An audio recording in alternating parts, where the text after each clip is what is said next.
عندما أكون في الطبيعة أشعر وكأنني أستعيد طاقتي.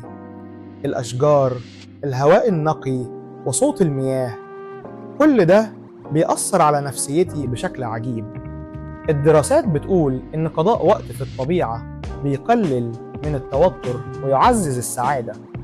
حتى مجرد المشي في حديقة قريبة ممكن يحسن مزاجك.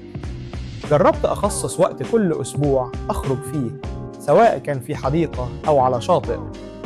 الإحساس بالهدوء والسكينة بيخلي عقلي يصفى. الطبيعة مش بس جميلة، لكنها كمان علاج حقيقي للنفس.